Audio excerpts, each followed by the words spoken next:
Terminó marzo y con ello la presentación de la Declaración Anual de Personas Morales. Sin embargo, ¿qué sigue? El pago de la PTU. ¿Sabes qué es? ¿En qué consiste? Quédate para saber más. Asimismo, ¿sabes si tu empresa es o realiza alguna actividad vulnerable? El SAT ya está fiscalizando. Mucho ojo. Esto y más en Sin Duda #asesórate. Hola, ¿qué tal? ¿Cómo están? Buenas noches. Bienvenidos una vez más a Sin Duda #asesórate en el 98.5 del FM en Heraldo Radio. Recuerden que si nos quieren ver y escuchar, nos pueden ver en @garriolicona en el canal de YouTube. El día de hoy, como todos los martes, vamos a platicar sobre temas empresariales que impactan. Y después de haber presentado la declaración anual, vienen temas como la PTU, del cual vamos a platicar un poco más adelante. Pero antes me gustaría presentar a nuestros invitados del día de hoy. El día de hoy nuestro asesor de negocios es Adalberto Ramos, al cual le doy una calurosa bienvenida. Adalberto, ¿cómo te encuentras? Muy bien, Daniel. Muchas gracias. Socio fiscal legal de Garrido Licona y Asociados. Gracias, Daniel. Es un gusto estar nuevamente con ustedes, pero ahora como asesor de negocios. Perfecto. Álvaro, buenas tardes. Un gusto.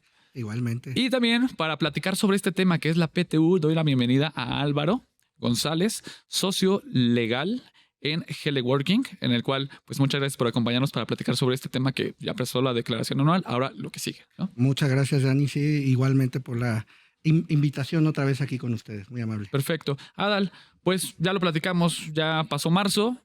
Uno piensa que ya descansó, pero no, al contrario, siguen las obligaciones. ¿Qué sigue? Sí, mira, pues efectivamente, ¿no? Ya está a tiro de piedra la presentación de la declaración anual, que en esta ocasión se mueve el plazo al 2 de abril. Y pues a partir de la fecha de presentación de la declaración tenemos 60 días para realizar el pago de la PTU. Entonces, pues yo aquí, Álvaro, te preguntaría para ver si nos das un poco de contexto sobre la PTU, en qué consiste y pues ciertamente está previsto en la Constitución como un derecho de los trabajadores elevado, ¿no? A nivel de Constitución. Es correcto, así es. La PTU o participación de los trabajadores en las utilidades de las empresas efectivamente es un derecho constitucional que está consagrado en nuestra Carta Magna de inicio, ¿no? Digo, recordar que nuestra Constitución y Ley Federal del Trabajo, bueno, la Constitución es de 1917, la Ley Federal del Trabajo de 1970, ¿no? Y establecen ambos ordenamientos, que es el fundamento legal para el pago de la PTU, que todos los patrones en México tienen la obligación de repartir el 10% de las utilidades antes de impuestos, ¿no? Digo, este 10% no está fijado a nivel constitucional. Cada año se reúne una comisión nacional de las utilidades para determinar cuál es el porcentaje, ¿no? Ya van varios años en que se ha determinado que es el 10%, ¿no? En algún momento de inicio fue el 8% y actualmente es el 10%, ¿no? Entonces, algo bien importante que me gustaría comentar es que no se debe considerar a la PTU como una prestación, ¿no? O sea, no se debe considerar como el aguinaldo o como las vacaciones, ¿no? Sino realmente como una obligación legal que tienen los patrones de repartirla cuando se genere, ¿no? Es decir, digamos que es una obligación patronal aleatoria, ¿no? Ya que se tendrá que cumplir siempre y cuando existan utilidades, ¿no? Que haya beneficios económicos, ¿no? Correcto. Que digo, un poco más adelante vamos a tocar ahí particularidades, ¿no? De cómo se calcula la PTU, pero pues sí hay supuestos incluso, ¿no? Donde puedes tener una base con pérdidas para efectos de impuestos sobre la renta, sin embargo, pues la obligación de pagar una PTU subsiste, ¿no? Y sobre ese punto, Álvaro, tú comentabas que pues es un derecho constitucional, el pago de la PTU, previsto en el artículo 123 constitucional, y que el artículo 123 es el que nos remite a una renta gravable de conformidad con la ley del impuesto sobre la renta. Correcto. Y que ahí es donde ya entra ese juego, ¿no? De cómo calcular esa base de impuestos sobre la renta, que bueno, aquí me permito agregar que en términos generales el artículo 9 de la ley del impuesto sobre la renta, que es la disposición que regula esa renta gravable, y en términos generales nos dice que son ingresos menos deducciones, se disminuye la PTU pagada y eso nos da una utilidad fiscal. a la utilidad fiscal, pues ya le disminuimos lo que son pérdidas fiscales y bueno, eso ya nos da una base para efectos del impuesto sobre la renta, pero para efectos de la PTU, ese mismo artículo 9 de la ley del impuesto sobre la renta, pues nos señala que no se va a disminuir lo que es la PTU pagada ni las pérdidas fiscales de ejercicios anteriores, ¿no? A diferencia del cálculo de impuestos sobre la renta. También hay ahí una parte, ¿no?, de lo que son los exentos, ¿no?, para efectos del impuesto sobre la renta, el famoso 4753, que esa parte que no es deducible para renta sí se disminuye para efectos de la base PTU. Y así es como llegamos, ¿no?, a una renta para efectos de la PTU. Y pues bueno, ahí Álvaro, hubo una reforma importante hace unos años, en el 2021, donde pues tú mencionabas que pues hay un porcentaje del 10% sobre los beneficios económicos. Sin embargo, se acotó, ¿no? Correcto. Se limitó esa PTU. ¿Qué nos puedes platicar de esa reforma laboral? Con todo gusto, digo, a raíz de la reforma en materia de subcontratación de 2021, que realmente uno de los propósitos principales era tratar de liberar. Digo, hay que recordar que en muchas ocasiones todos estos esquemas agresivos de subcontratación tenían como objeto el limitar la participación de los trabajadores en las utilidades, ¿no? Entonces, al momento de llevar a cabo esta reforma, ya de implementarla, se estableció un tope de 3 meses de utilidades al año o del promedio de los 2 o 3 últimos ejercicios, ¿no? El monto que resultara más benéfico para el trabajador, ¿no? El 10% sigue siendo el mismo, ¿no? Sin embargo, ya con estos topes pudiera ser el caso en que al final no repartas tú ese 10%, ¿no? Toda vez que hay esos topes que te limitarían, ¿no? Y al respecto también aquí cabe hacer la precisión de que ha habido ciertos precedentes judiciales, ¿no? Sí, de hecho, justo te iba a preguntar eso porque por ahí los sindicatos, ¿no?, fueron los que se inconformaron en contra de esa limitante de los 3 meses, porque pues la limitante estaba en una ley federal, siendo que la Constitución pues te hablaba, ¿no?, de un porcentaje del 10%. Entonces se impugnó. Y tuvieron éxito. ¿Qué nos puedes platicar de esos amparos? Éxito, correcto. Digo, fueron una serie de sindicatos. Sin embargo, hay 2 resoluciones ya del sindicato minero exclusivamente, ¿no? Ahorita las que ya han tenido una resolución favorable. Y efectivamente, a nivel constitucional se establece que las utilidades o el porcentaje que se determine debe de ser repartido de forma íntegra, ¿no? Y como les comentaba, con este tope pudiera ser el caso que pues no repartas el 10% completo, ¿no? Por esta limitante. Por esta limitante. Entonces, esta controversia constitucional fue efectivamente lo que los tribunales en México le otorgaron la razón a estos sindicatos, y exclusivamente para aquellos los que promovieron el amparo no aplica este tope, ¿no? Digo, aquí es algo bien importante. El tope sigue aplicando, pero únicamente para estos que ya obtuvieron un amparo, ya fueron amparados, es a quienes no les aplica. Creo que esa precisión que haces es muy importante porque sí hubo confusión en los medios, ¿no? Sí. Escuchamos mucho de estos amparos que habían obtenido los sindicatos y se llegó a prestar, ¿no?, a interpretar que era generalizado, ¿no? Pero solo es para el que promovió el amparo. Correcto. El único que se puede beneficiar. Así casos en específico, supongo. Casos específicos. Correcto, ¿no? Digo, el tope sigue existiendo. Ahora, no, seguramente hay otras resoluciones de amparo ahí que están pues en el horno, ¿no?, que vendrán seguramente en el mismo sentido, y cabe la posibilidad de que se siente jurisprudencia, ¿no? Es decir, que haya estas 5 resoluciones en el mismo sentido que obliguen ya a los tribunales y que yo creo que por la relevancia del tema, no descarto que la propia Corte atraiga el asunto, inclusive para liberar el tope, ¿no? Digo, pero a la fecha no es el caso, ¿no? En cuanto al tema del Así tope. es. Okay. Adal, ya nos platicaron a grandes rasgos qué es la PTU, ya nos platicaron la mecánica a muy grandes rasgos desde el punto de vista fiscal y sobre esta limitante. Pero yo tengo una duda.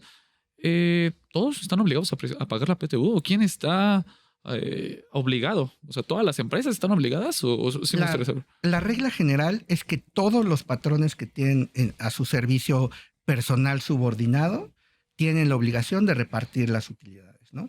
No obstante, sí hay ciertas excepciones que la propia Ley Federal del Trabajo establece, en donde se exceptúa a ciertas empresas del reparto de utilidades, ¿no?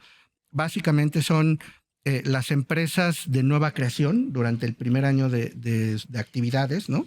Que el criterio de los tribunales ha sido la fecha a partir en la cual se da el alta para efectos de fiscales, ¿no?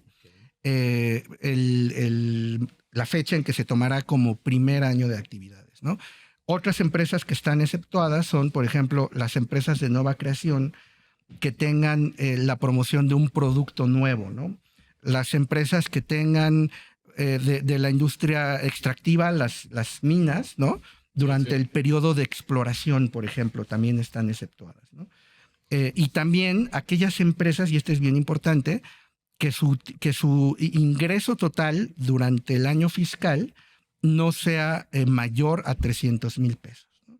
Si tú tienes un ingreso total al año de menor de 300,000 pesos, estás exceptuado también de Ahora, hay también trabajadores que tienen el derecho a la PTU, pero hay otros que están exceptuados. ¿Qué nos puedes platicar? ¿Quiénes tienen derecho a la PTU en términos generales, Álvaro? Y por otro lado, ¿quiénes están exceptuados? Perfecto. En términos generales, todos los empleados tienen derecho a recibir PTU. Sin embargo, también existen excepciones.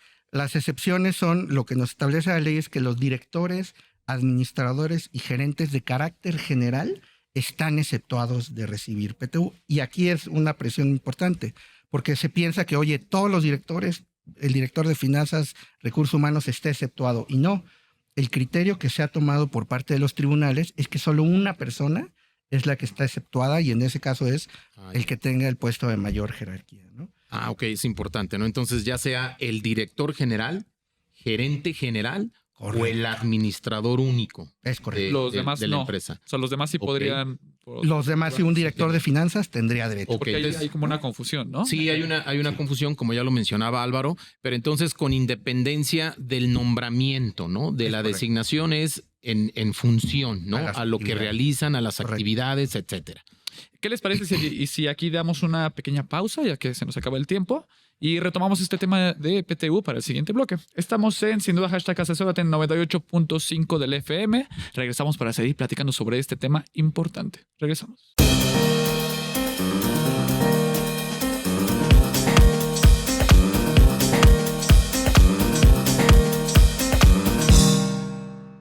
Salvador Garrido Márquez. ¿Qué pasó, mi estimado? Let's agree to disagree. Let's agree to disagree, pero vamos a acordar en que este lunes a las 4 tenemos una cita en Entre Empresarios. Excelente, así que no se lo pierdan, queridos y queridas. Los esperamos aquí en el Heraldo Televisión. Asesórate. Asesórate. Asesórate. Asesórate. Asesórate. Asesórate. Asesórate. Asesórate. Asesórate. Asesórate. No nos cansaremos de decírtelo. Asesórate. Garrido Licona. Asesoría fiscal, legal, financiera y de negocios. Visítanos en garridolicona.com.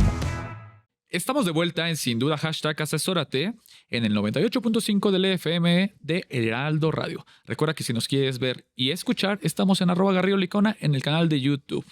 Estamos platicando sobre un tema relevante para este mes de abril, que es PTU. Se acerca el pago, ya pasó la declaración, y de la mano con Álvaro González, socio de GL Working, nos estaba platicando en qué consiste, quién está obligado, ya tocamos temas de quién está obligado a recibir, a pagar y demás. Sin embargo, nos quedamos en el tema de quién está exceptuado para recibir esta parte de la PTU. Álvaro. Correcto. Como comentábamos en el bloque anterior, directores y administradores y gerentes de carácter general están exceptuados, pero también están exceptuados los trabajadores eventuales, es decir, los contratados por tiempo determinado o por cierta temporada, siempre y cuando no lleguen a los 60 días de servicios durante el año. Si no tienen 60 días de servicios, no tienen derecho a participar en las utilidades, ¿no? Y este es un tema bien importante porque también genera mucha confusión. Ha habido ocasiones en que tú contratas o se contrata a un empleado por tiempo indeterminado y por la razón que sea, al mes se va o lo despides o lo terminas con o sin causa Y entonces dicen, oye, no, pues no tiene 60 días, entonces no tiene derecho. Pero no, sí tiene derecho, toda vez que no era un trabajador eventual. Pues aquí es una precisión ¿Y que qué hay que pasa en hacer, el otro ¿no? caso? Lo contratas por un tiempo menor a 60 días, Correcto. pero le vas a ampliar, ¿no? Si, el contrato. si le Ahí- amplías el contrato y ya excede esos 60 días, Ahí ya ahí ya tiene derechos. Es correcto. Hay un Ok. punto bien importante, retomando el bloque anterior, nada más me gustaría regresar a esa parte. Nos mencionabas que muchos trabajadores lo ven como una prestación. A mí me ha tocado ver o escuchar de trabajadores de, oye, este año no me dieron PTU. Oye, tranquilo, ¿no? O sea, la PTU no es una prestación y depende mucho si la empresa genera utilidades, ¿no? Nada más para Sí, complementar esta parte, porque luego hay mucha confusión en Es esta cierto, parte. digo, efectivamente, mucha gente lo ve como una prestación que le tienen que dar utilidades y no. Digo, es realmente cuando se generen, ¿no? Digo, obviamente cuando no se generen, pues no habrá utilidades que repartir y los trabajadores pues no participan tampoco en las pérdidas, ¿no? Pero sí es un tema bien interesante el que los trabajadores lo perciban de esa manera. Ok. Adam, Sí. nos querías platicar también sobre un tema importante, que es el tema de las objeciones. O sea, ¿qué sucede en estos casos? Sí, mira, platicábamos que, pues bueno, existe la obligación, presentamos la declaración anual y dentro de los 10 días siguientes hay que proporcionar una copia a los trabajadores, ¿sí? Para que puedan revisarla y los trabajadores pueden objetar esa base para la PTU. Tienen por ahí un plazo de 30 días para presentar objeciones ante la Secretaría de Hacienda. La Secretaría de Hacienda tiene que emitir una resolución y una vez que se emite esa resolución, pues el patrón tiene la obligación de cumplir con lo señalado, tiene 30 días para cumplir y ello con independencia de que impugne el resolutivo. En caso de que lo gane, pues al siguiente año podrá disminuirse, ¿no? Esa PTU de las utilidades correspondientes, pero lo cierto es de que sí en esos 30 días debe dar cumplimiento a esa determinación de la Secretaría de Hacienda, ¿no? Entonces, pero eso es, digamos, una objeción a nivel macro, ¿no? O sea, cuando impugnas la renta de PTU. Pero una vez que ya hay un consenso sobre la base PTU, ahora ya viene lo que platicábamos, que es ese cálculo individualizado de la PTU para cada trabajador. Que ahí es donde, pues Álvaro, tú nos comentabas, ¿no? De que hay una comisión mixta, ¿no? Que es la encargada de elaborar este proyecto de PTU, etcétera. ¿Cómo juega la comisión mixta? Los plazos. Correcto. Y demás. Se debe de constituir una comisión mixta. Justamente, antes que nada me gustaría preguntarte, ¿qué es una comisión mixta? ¿No? La Ley Federal del Trabajo establece 5 comisiones mixtas que se deben establecer en todos los centros de trabajo. Una de ellas es la comisión mixta encargada del proyecto del reparto de utilidades, ¿no? ¿Por qué es mixta? Es mixta porque hay representantes tanto del patrón como de los trabajadores, ¿no? Y debe ser en la misma proporción, ya sea 2 y 2, 3 y 3, pero siempre representantes, digamos, de ambos lados, ¿no? El patrón lo que debe hacer para constituir esta comisión es votar a los trabajadores, ¿no? Crear la comisión, documentar la creación de la comisión y debe de proporcionarle los elementos necesarios para que se elabore el proyecto de utilidades, ¿no?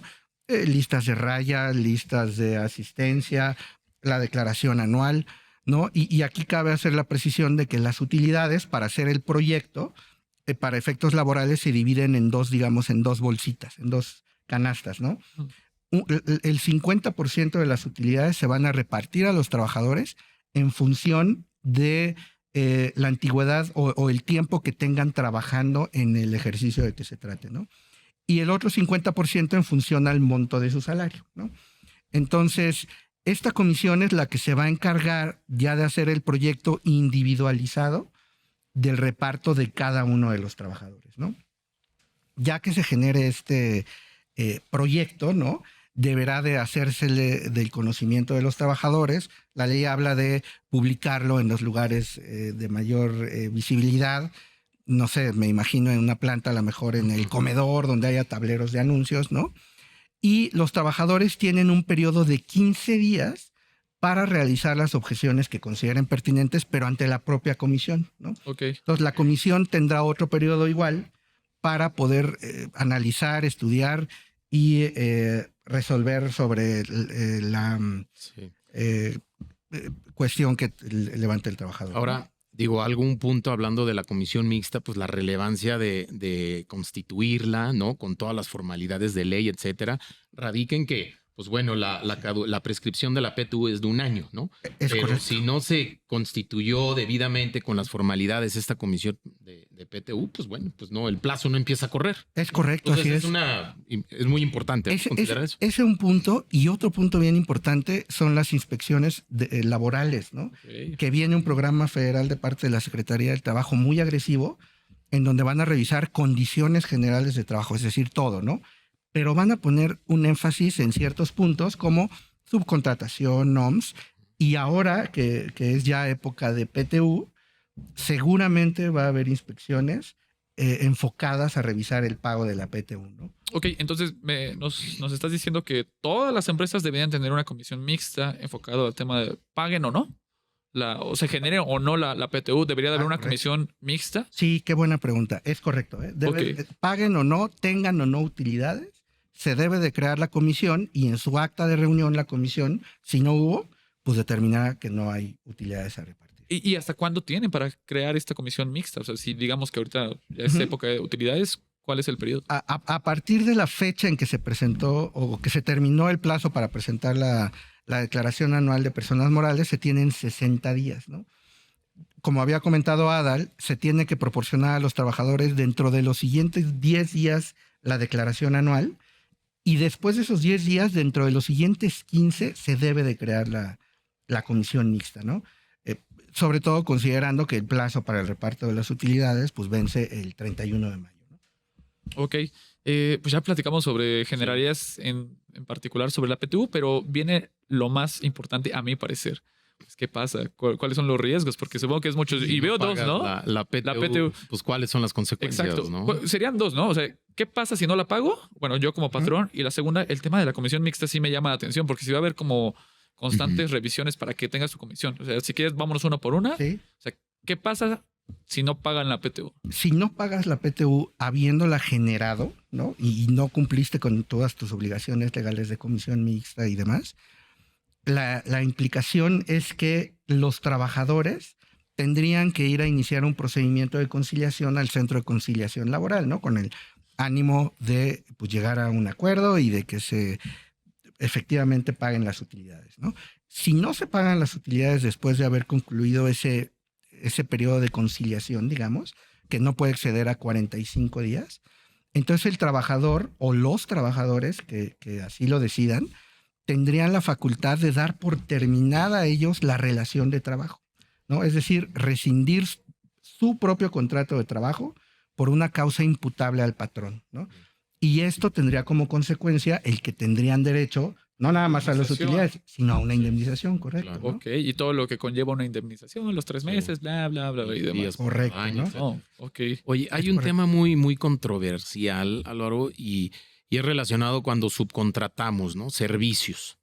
Pues hoy en día tenemos, ¿no? Ya el concepto de servicios especializados, que pues, ciertamente pues el patrón es el que presta ese servicio especializado, Sí. pero hay una responsabilidad solidaria, no la hay, hasta qué nivel es responsable en temas de PTU el contratante, ¿no? ¿Cuál es tu punto de vista? Y sobre todo porque ya ves que ha habido precedentes, la Correcto. famosa tesis de la unidad económica, ¿no? Donde pues se veían, ¿no? A las entidades del grupo como un ente económico, pues uno aportaba a los empleados, el otro la maquinaria, los activos, etcétera.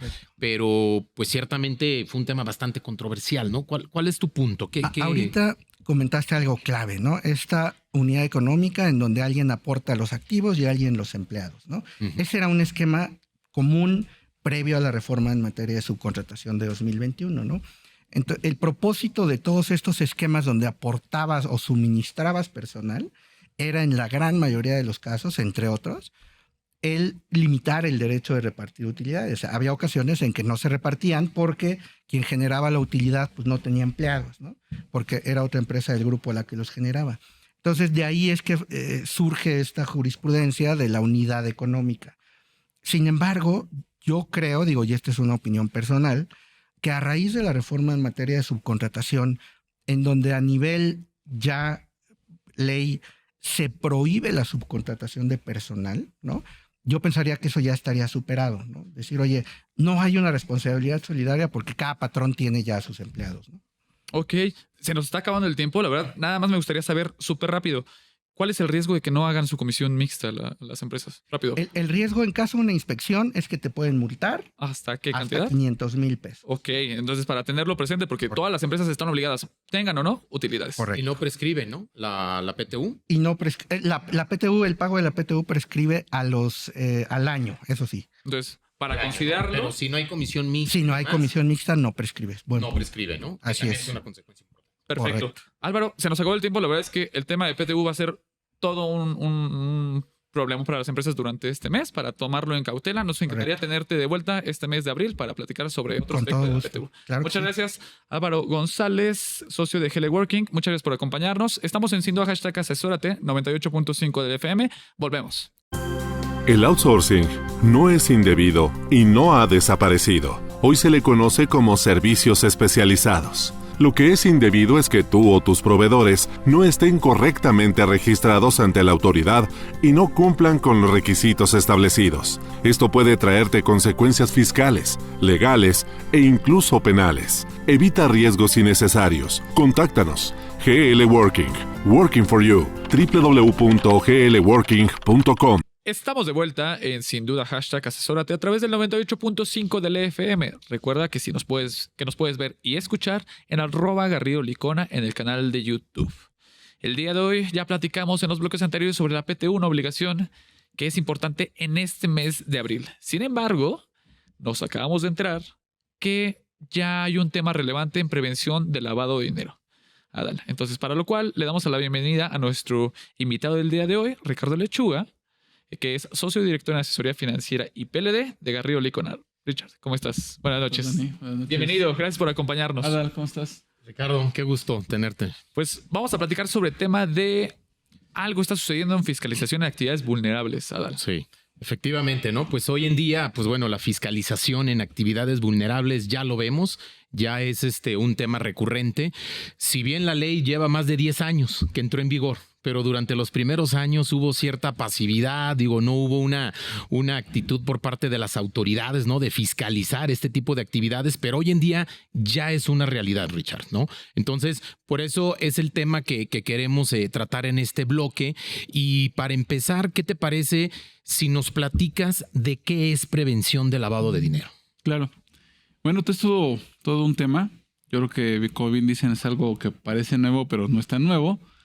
Porque el tema de prevención del lavado de dinero, PLD, o antilavado de activos, como se le conoce, es algo que ya viene de tiempo atrás.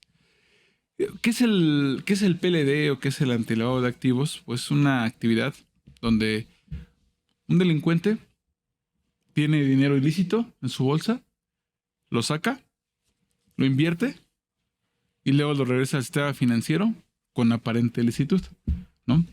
Conociendo las etapas del lavado de dinero, pues tenemos 3 etapas, que es cuando el dinero se coloca, luego cuando se estratifica, que es precisamente lo que hacen los lavadores, lo pierden, hacen inversiones, hacen traspasos bancarios, compran bienes de gran valor, luego los venden y en ese sentido, pues llega el dinero a ser lícito, ¿no? Muchas veces se pensará que el tema del lavado de dinero solamente le aplicaba al sistema financiero, hablando de bancos, SOFOMES, casas de bolsa y demás. Pero no. Realmente el tema de actividades vulnerables, que en el argot internacional se le conoce como actividades no financieras designadas, son actividades que por su propio riesgo son sujetas o pueden ser usadas para lavar dinero. O sea, son negocios vulnerables, como su nombre lo dice. Sí. Es decir, que a través de estos negocios los delincuentes invierten y de alguna forma, pues, con base a ello, pues lavan el dinero. O sea, los meten a una lavadora y los sacan perfectamente limpio. Tengo entendido que son 16 actividades. ¿Cuántas son actividades? Más o menos 17 actividades.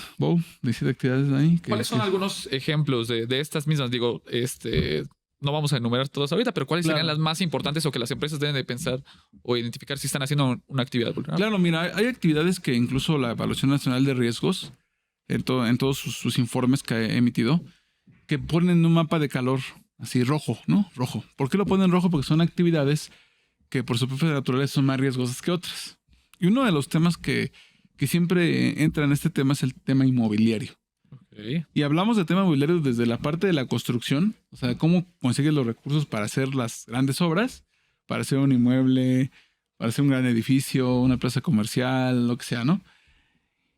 También la venta es una segunda actividad, la compra-venta de los inmuebles es otra actividad que es vulnerable y en consecuencia el arrendamiento. O sea, en ese sentido el ramo inmobiliario es algo que está muy vigente y está muy a la vista de la autoridad, ¿no? Hay ciertos umbrales, ¿correcto, Richard? Para considerarlo como actividad vulnerable y reportarlo, o cómo juega eso Mira, de los umbrales. En el tema, primeramente en el tema inmobiliario tenemos que tener claro, como bien decía yo, el tema de la construcción, desde que tú tienes una actividad de construcción, que vas a hacer, insisto, alguna obra, algún desarrollo inmobiliario, desde ahí ya tienes un tema, porque siempre lo vas a tener que reportar. O sea, cuando tienes esa condicionante que construyes y vendes, de entrada ya tienes que cumplir. Con independencia del umbral. O sea, el tema de la construcción tienes que cumplir. Sí o sí. O sea, si construyes y vendes, de entrada ya entraste en un tema de cumplimiento. Y tienes que reportar de dónde viene el recurso. Uh-huh. O sea, de dónde obtienes ese recurso para construir esa obra. Si viene viene de accionistas, si viene de un préstamo bancario, lo que sea. Pero ya debe de venir ahí informado de dónde obtuviste el recurso para hacer esa obra. Luego, en el tema de la venta de los inmuebles, es siempre también. Si tú hoy en día te dedicas a la construcción, llega un cliente y te quiere comprar un inmueble, pues tienes que ahí ya decirle, hacer su debida diligencia. Y eso siempre también, ahí no hay umbrales. Okay. Ahí desde que tú vas a hacer una operación de venta de un inmueble, tienes que identificar a tu cliente. Okay. ¿No? Así muy similar a lo que hacen los bancos cuando tú vas a hacer una cuenta bancaria que te llamas un KYC, un conocer a tu cliente. Sí. También para la actividad vulnerable tienes que llenar en la venta en la compra de los inmuebles o en la venta, tienes que llenar el famoso KYC. ¿Quién es tu cliente? ¿A qué te dedicas? ¿Qué haces? ¿Quién eres? ¿Dónde vives? ¿Cuál es tu actividad? Para poder justificar el recurso de cuando estás comprando el inmueble, ¿no? O sea, ahí no hay umbrales. De acuerdo. Y también en el arrendamiento. O sea, es otra cosa, ¿no? También tú, si vienes a comprar o quieres rentar un inmueble, una oficina, una bodega, pues también eres sujeto a un tema de PLD, ¿no? Hablas de operaciones inmobiliarias. ¿Qué otro tipo de actividades se catalogan como vulnerables? Ah, claro. Bueno, hablamos ahorita del tema inmobiliario. Uh-huh. Otro sector que es vulnerable porque está en foco rojo. Bueno, todos son vulnerables, pero está en foco rojo. Es el tema de los juegos de apuesta. Okay. ¿No? O sea, sentido. Sí. Todos los juegos de apuesta también son actividades vulnerables que hay que estar monitoreando. Claro. Porque vas a un casino, vas con recursos, juegas, simulas que juegas, y luego cobras las fichas y pues le das aparente licitud a tu recurso. Claro. Es por eso que hoy en día todo este tipo de sectores pues, están debidamente vigilados por la autoridad, ¿no? O sea, son bastante riesgosos. De acuerdo. Tenía entendido también que otro es relacionado con joyas, ¿no? Joyería. Sí, es el tema de las obras de arte, los artículos de gran valor también son actividad vulnerable. Okay. Porque hoy en día también los delincuentes lo que hacen es, si tengo recursos, compras obras de arte, compras oro, plata, y luego la revendes, ¿no? Sí. Oye, Richard, los servicios especializados. También son actividad vulnerable, porque de hecho eso lo que tipifica la autoridad como administración. Ajá. Dice que cuando es una administración de recursos por cuenta de otra persona, es una actividad vulnerable. Y dice administración de recursos, no dice de cuáles. Entonces asimila que son monetarios, incluso humanos. Y por eso el anterior outsourcing, ahora servicio especializado, son sujetos a un tema de cumplimiento en materia de prevención del lavado de dinero. Ah, ok. Y es criterio ya de la UIF, donde sí se tienen que cumplir con estas obligaciones en materia de prevención del lavado de dinero. Totalmente de acuerdo. Okay. ¿No? Ahí viene esa obligación. Otro interesante, otro sector que está muy vigilado es el tema de lo que son la comercialización de vehículos. Y vehículos llámale nuevos, o sea, terrestres de vehículos, carros, llámale aéreos o marítimos. Que ahí ya tenemos algún umbral para considerararlos como actividad vulnerable. Recuerdo que va más o menos 390,000 pesos para identificar el tema ya ahí tener el umbral para identificar operaciones. Hoy en día, si tomas el umbral, pues ya no encuentras un carro, un vehículo que no vale menos de 400,000 pesos. Ya. Entonces hoy en día podemos asimilar que todo es vulnerable. O sea, cuando tú vas a comprar un vehículo nuevo, vas a entrar a una regulación. Ya. De hecho, hoy en día van ustedes a una agencia a comprar un vehículo y seguramente les van a hacer firmar una declaratoria de prevención del lavado de dinero, donde declaran por cuenta propia que son sus recursos, porque es una actividad riesgosa, ¿no? Ahora, nos hablaste ya de las principales actividades vulnerables. Ahora, ¿cuáles son esas obligaciones de estos sujetos que realizan estas actividades vulnerables? Porque, pues digo, tienes el sujeto obligado, tienes el cliente, pero quien reporta, ¿no? Es esta persona identificada, ¿no? Como Sí, quien reporta es el sujeto obligado. El sujeto obligado. La persona que hace la transacción para otra. Claro. ¿no? O sea, decir, El que está, el que realiza actividades vulnerables. Sí, el Ok, sí, el que realiza. o la inmobiliaria, por decirlo Exacto. así, ¿no? la agencia Ellos de son- autos, el joyero. De ¿no? acuerdo. Y ahí, entonces, ¿cuáles son las obligaciones de este sujeto? Mira, el En sujeto materia. obligado, como está la ley hoy en día, lo que debe de hacer prácticamente es, primeramente, darse de alta en el padrón. Ok. Ujú. ¿De qué padrón? ¿Quién lo supervisa? Lo supervisa el famoso SAT. Ok. En actividad vulnerable, el supervisor es el SAT. Ojo, no confundir con la CNBV que supervisa el sistema financiero. Ajá. Por eso separemos perfectamente sector financiero y sector de actividades vulnerables. Ok. Uno es CNBV y en este que estamos hablando hoy en día es el sistema de administración tributaria. Ok. Hay que inscribirse al padrón, ¿no? Y ahí en el padrón tienes que nombrar a la persona encargada del cumplimiento, que es similar a un oficial de cumplimiento. ¿Y esta persona tiene que estar certificada ante la autoridad competente o...? Es un buen tema. Hoy en día, si nos vamos a lo que dice la ley, como está, no es obligatorio que esté certificado. Ok. Sin embargo, ya la Unidad de Inteligencia Financiera tiene programados ya una certificación, que incluso cada año hace un examen, Ok. ¿no? Para que las personas especialistas o quieran certificarse en la materia de vulnerables ya lo puedan hacer. Ok. Que entiendo, solo para sistema financiero sí hay, ¿no? Sí, es Una obligatorio. certificación Sistema es financiero obligatoria, pero no para el resto de las Para actividades vulnerables ya hay examen, ¿Hay pero examen? no es obligatorio. No es obligatorio. No es obligatorio. No dudo que vaya para ese mismo camino, ¿no? Oye, En pero algún es- momento. Bueno, ajá, para ya allá voy, si quieres comentamos ahorita las obligaciones y más adelante comentamos de las nuevas Hay obligaciones. muchos que están- temas, creo que que están no derivan vertientes, muchos ¿no? temas de esto, pero... Sí, porque ahorita estamos hablando de De la acuerdo. alta, Ujú. de la designación del encargado de cumplimiento. Sí. Y luego vienen las obligaciones primordiales, que es presentar un aviso. Ok. Sí. Ese aviso se presenta cada día 17 de cada mes, Todos los meses. todos los meses. Es como una declaración anual, ¿no? Perdón, mensual. Ajá. De impuestos mensual, ¿no? Súmale otra obligación más, Más compliance. que es presentar Con un el aviso SAT. más compliance. Otra de Pero muchas veces piensan, oye, presento el aviso y ya cumplí. No, ojo. Atrás del aviso hay una serie de obligaciones que hay que cumplir. ¿Y a cuáles vamos? Bueno, primeramente, al tema de la identificación del cliente. Llenar ese famoso, conoce a tu cliente, KYC. Ok. Quién eres, a qué te dedicas, dónde vives, cuánto ganas, correo electrónico, toda la información. Ok. No, ese es el paso número 1. El paso número 2, pues viene precisamente el tema del conocimiento del cliente, que es precisamente un expediente.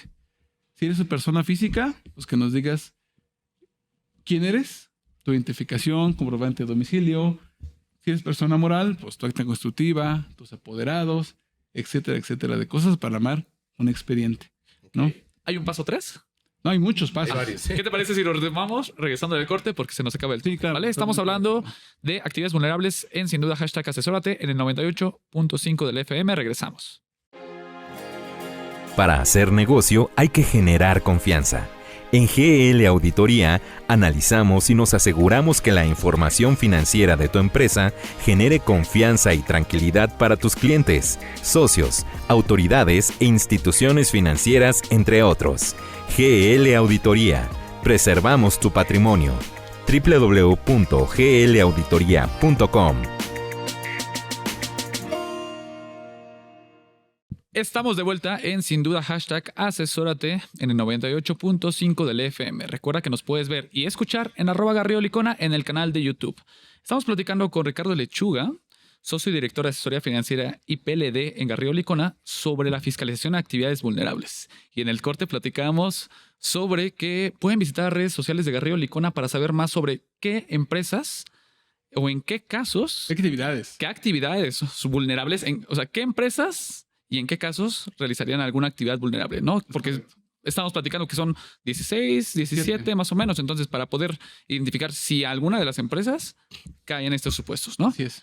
Richard, nos platicabas sobre las obligaciones de Así estas empresas que realizan alguna actividad y nos quedamos en el paso 3. Sí, platicamos el 1, que es la identificación. 2, el conocimiento. 3, el famoso EBR, que es un enfoque basado en riesgo, donde tenemos que calificar el riesgo de nuestros clientes.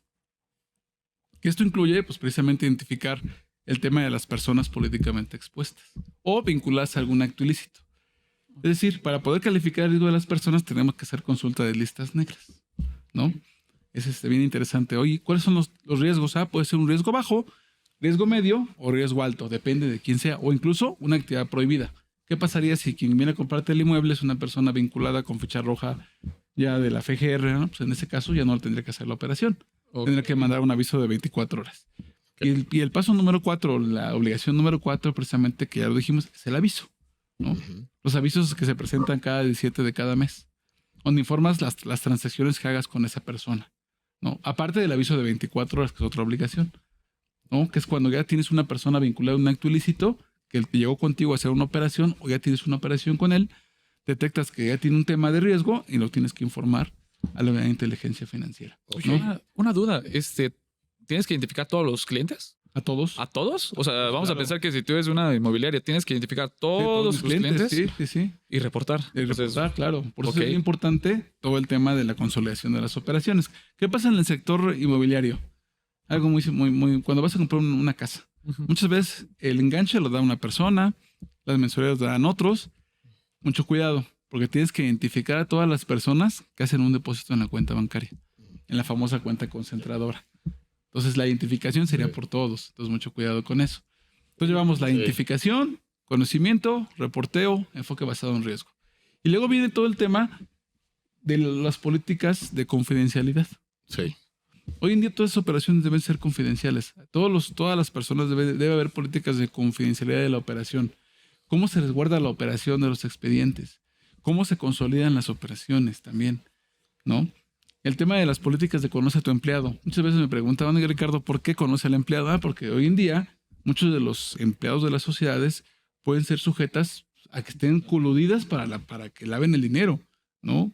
Entonces también tienes que conocer a tu empleado, quién es, su experiencia, sus cartas de recomendación. O sea, eso es un tema, ¿no? Digo, son muchas obligaciones. Ahora, en tu experiencia, ¿las empresas sí tienen esos expedientes, sí cumplen? ¿O cuáles son los incumplimientos más comunes que tú has advertido en la asesoría que has brindado? Mira, precisamente el tema de incumplimiento, creo que por ahí viene incluso el tema de fiscalización hoy en día que ya la autoridad empieza a hacer. Es un tema que la autoridad se ha dado cuenta que simplemente las empresas cumplen con un aviso. Pero no saben que atrás hay muchas cosas. ¿Cómo qué? Otra obligación es el manual. No tienen manuales. No consolidan las operaciones perfectamente. No las agrupan. No identifican si hay operaciones prohibidas. Sí. O restricción de efectivo. O sea, incumplen con todo ese tipo de situaciones. Ya. Nos hemos dado cuenta que desde que el aviso no es íntegro, no utilizaste la información correcta, no hay un manual, no hay políticas de confidencialidad, no hay uso de información para poder consolidar operaciones. Entonces esto provoca un incumplimiento de las operaciones. Pues ¿no? hay un área de oportunidad bastante importante en el grueso de las empresas, ¿no? Para cumplir con todas estas obligaciones, y ahí es, ¿no? Donde tienen que estar bien asesorados y pues tener su acompañante, ¿no? Su guía en estos temas, ¿no? Exactamente. Por eso hoy en día ya recientemente en este mes que estamos acabando de marzo, precisamente nos estamos dando cuenta que hay muchos temas de que incluso la autoridad empieza a fiscalizar ya las empresas. Sí. ¿Cómo está empezando? Pues aquellas empresas que se dieron de alta en su momento, que están en el padrón y que tienen algún incumplimiento o algún aviso que no han presentado o algo, van a empresa, yo te mando una carta de invitación donde te invito a que me digas o pásame esta información para yo comprobar que realmente hayas hecho el debido cumplimiento en la materia. Oye, Ricardo, ahora hay programas de autocorrección, ¿no? Que si son voluntarios, evitas sanciones. ¿Qué nos puedes decir de estos programas para regularizarse? Mira, la propia ley tiene se le conoce un artículo número 55, que este artículo habla de la espontaneidad. Es decir, que cuando un sujeto obligado no haya iniciado o tenga incumplimientos y la autoridad no haya iniciado un acto de fiscalización, él puede acusarse, levantar la mano, acusarse. Voy a presentar. Ya me remedié, aquí está, pero me tengo que acusar. Okay, es un escrito que se presenta a la autoridad donde tú le especificas a la autoridad qué es lo que hiciste para remediar tus incumplimientos y te acusas. Mira, yo ya cumplí, aquí están mis avisos, aquí estoy. ¿Tienes un plazo para cumplir con las obligaciones omitidas, todo? No hay un plazo, simplemente lo que hoy se recomienda es que si tú tienes un incumplimiento, si ya lo detectaste, no te preocupes, más bien ocúpate. ¿A qué me refiero? Pues más bien trabaja desde hoy para implementar un plan de acciones correctivas, ¿vale? Sí. Presentes todos tus avisos, tengas todos tus manuales, tus políticas, tus formatos bien establecidos, tus expedientes. Vas, haces tu escrito, vas con la autoridad, lo presentas en la oficina de partes, ahora sí que te acusas.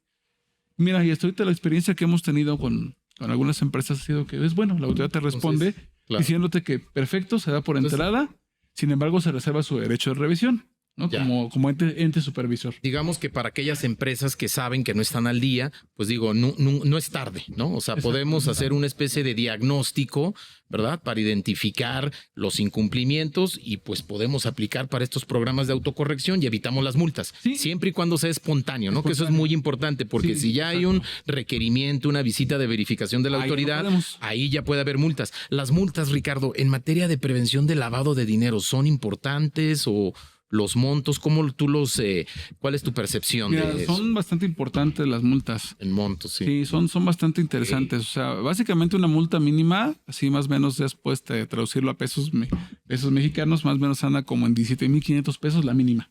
La más- 17. De 1,500, la mínima. Pero ¿qué es por omisión de Por omisión. aviso Depende. por cada acto? Depende de la gravedad del caso. Ajá. 17,500 mínimo, pero puede irse hasta 7 millones de pesos. Ah, ok. Ok, depende O- entonces de la operación. O Digamos, el 10% de la operación omitida, el que sea mayor.